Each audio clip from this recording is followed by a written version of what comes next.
Okay, right, first thing, health update. Bloods last week, and the results came back that my EFGR was now up to 41. For those that don't know, EFGR is an estimated value of kidney function. It was 29. Normal is 60 or above. Now, it's been 41, 44, 46 for the last 5 years before the big dip. So, sort of back to where it was in a way. However, I don't know if this is a genuine improvement or if this is just down to the fact that I've reduced my protein intake. So my protein intake's gone back up to what it used to be. Well, there or thereabouts in relation to my current size. And retest in 10 days and we'll see if I've still got the same readings. If I have, then it's a genuine improvement in function. I've been running the Stone and I've been running a high alkaline diet. Now, in general, I've been eating a lot more greens, mainly in the form of shakes, using a Ninja bullet thing, Nutri Ninja blender thing. Very good, by the way. Quite impressed with it. And we'll just have to see. Feel fine. Obviously, my back spasmed again when I was on holiday. I've got sciatic nerve pain at the moment. It's steadily improving, so I don't think it's going to have me out for too long.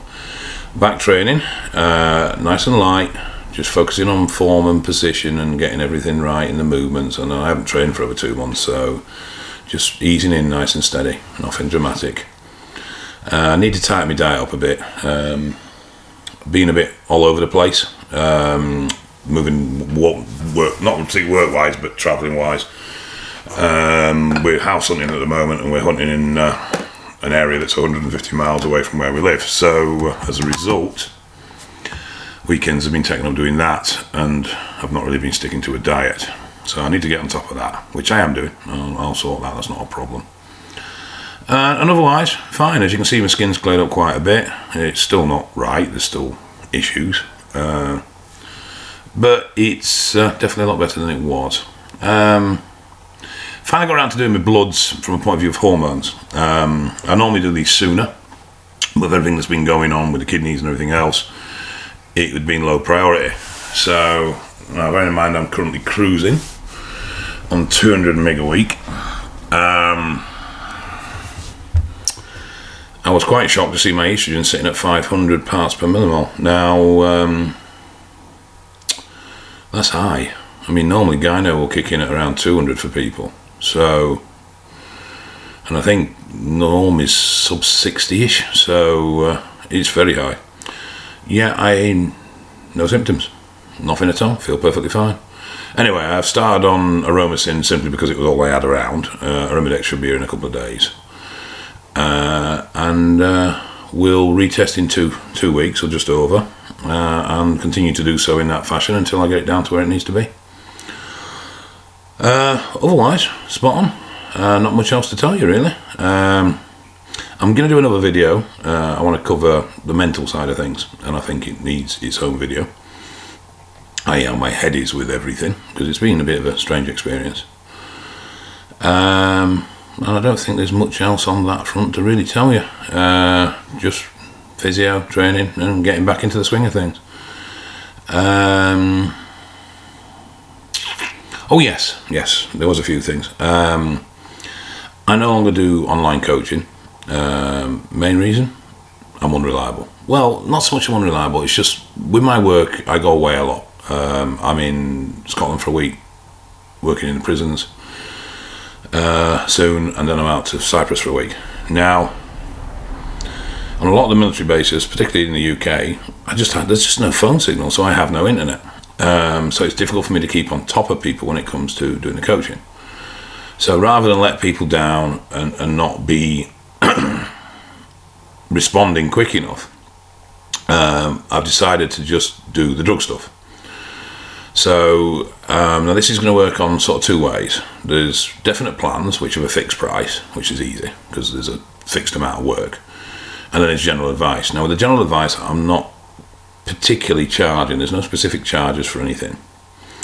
What I'm going to do is I'm going to leave it as a donation basis. So if people want information, they want help, or they want support, they can contact me either through Facebook, where I'm on as Dave Crosland, and Crosland is spelled with one S, or they can contact me through my website, the website is www.croslands.org.uk, and the email is dave@croslands.org.uk. And I'll help as much as I can. Now, the thing with this is, because advice of that nature can be a 5-minute thing, or it can be a several weeks thing, depending on the nature of the problem, what I've decided to do is do it on a voluntary donation basis. So my PayPal account is an email of Delta Sierra Charlie, so that's DSC fitness @hotmail.co.uk. And when I give advice, basically people are free, if they want to donate. If they don't, that's fair enough, because I don't want to not give advice to someone because they can't afford to do it. I'd rather fix someone than leave them in the shit because they just can't afford to pay. Now, granted, I know it's open to abuse, and I realise that and I expect that, but it just seems the fairest way of doing it. So this year I'm going to get back on track. Obviously health's the main priority. Get back into the gym, get back to enjoying training, and slowly but surely the intensity and everything will come back up, as it will always does naturally, just in the sense of as I get more into my training I'll get more intense. I've had to change gyms. I've been at Maloney's since I was 16, 15, 29 years. Now, I've not been there consistently. I've had big areas of times off when I lived in Spain and Canada and was in prison. But, you know, there's a lot. It's always felt, and I've always regarded it as my home. Anyway, Paul Leon has had quite a lot of personal issues over the last couple of years, and personal health problems as well, and he's become a bit of a grumpy git. Granted, I am not the easiest person to have in your gym, and I understand that. I'm loud, I can get quite aggressive when I train. I mean, one of the reasons I train at 1 o'clock in the afternoon is because the gym's quiet, and the few people that do train at the time all know me well and have known me for several years, so they don't think anything of the way I train. And it's not all the time. I mean, I'm like that when I'm on one, but I'm not always on one. Anyway, after I came back from holiday, I had rumours that he wasn't wanting me there anymore, so he was going to bar me. He'd told several people, but I hadn't bothered to actually tell me, so I went up to see him, and we had a chat. We've not fallen out or anything, it's all been very amicable. And at the end of the day, it's his gym, and if he doesn't want me there, that's fine. He feels it's intimidating, which I can understand. He feels that people join in, so the whole gym gets noisy, which I can understand. And he just doesn't want me there. He personally doesn't like it. He personally doesn't understand why I train that way, so he sees no reason why, you know, in his head I shouldn't be doing it, and therefore he's there. And I mean, he has said stuff in the past about being quiet, and I've always tried to adhere to when he's asked, but I'll be honest, it did become a bit of a joke, or Paul's nagging again. Now, he hadn't said anything to me for several months, and I hadn't even been there for 6 weeks at this point, so I was a bit, oh, hello, Mrs. Meep.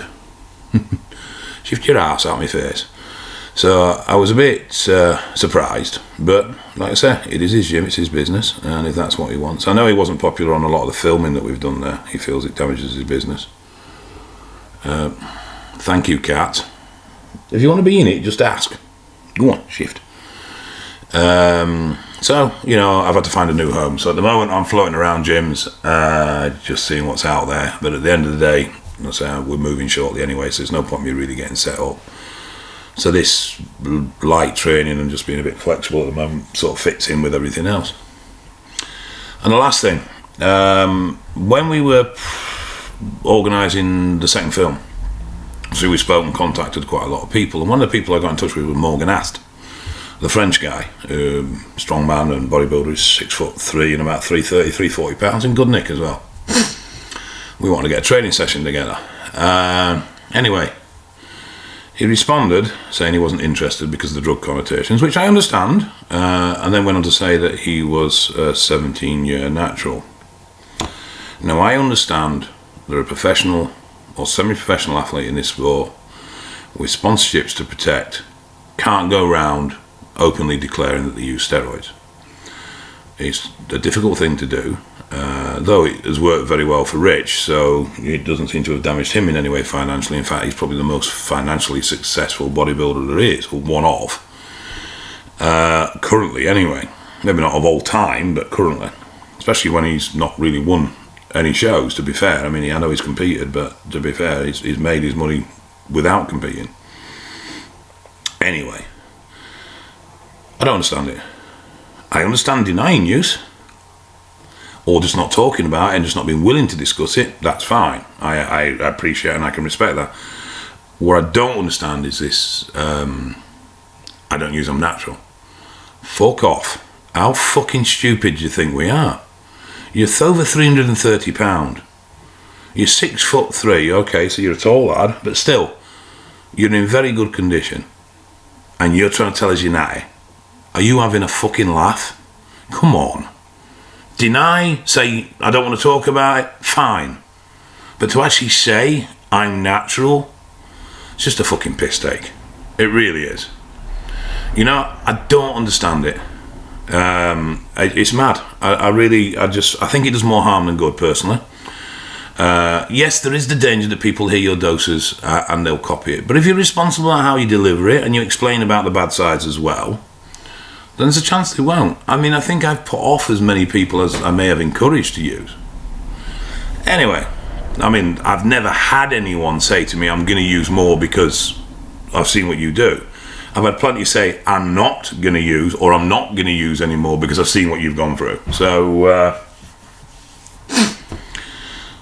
I think openness is positive. I think honesty is positive. I think honesty is a form of education, and education is very important. I think denial is ridiculous.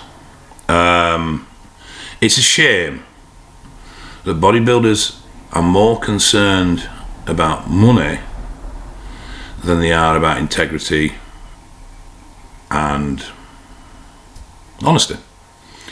Now, you can understand it a little bit when you're talking Phil Heath, but no disrespect to Morgan.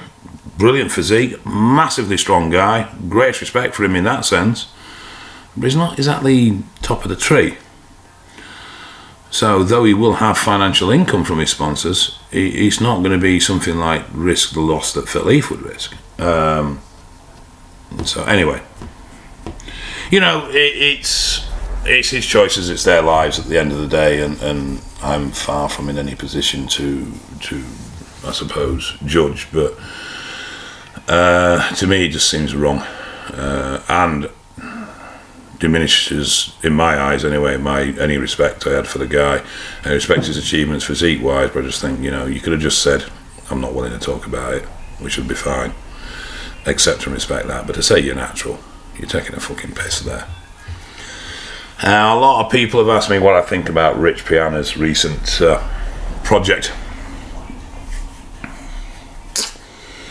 I like Rich. I've met him once, spoke to him online a few times by email.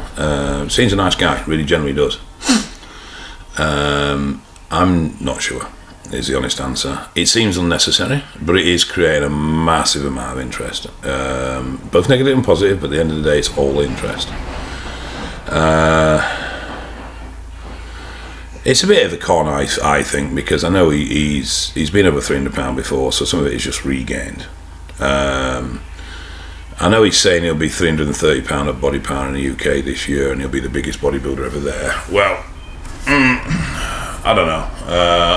I mean, I've never been in his condition, so I suppose it's a bit of an unfair comparison, but I was 360 when I met him 2 years ago. I was 380 when I was down there last year, and well, if you want to see the pictures, they're on my Facebook. Have a look and judge for yourself. And then he's talking about hitting 400 now, which, mate, trust me, you don't want to go there. Anyway, it's his life. It just seems a bit unnecessary. He's already incredibly successful. It seems a bit of a high-risk manoeuvre, both from a health point of view and from the fact if he fails it. And his latest Instagram pics apparently are photoshopped. Now that was a shock. Of all people, I can't see why Rich would need to Photoshop his shoulders. But hey, each to their own, I suppose. Right, I've yabbled on quite a bit. It's been quite a long one for me, so I'm going to get off and I'll do this mental one about where I'm at with things.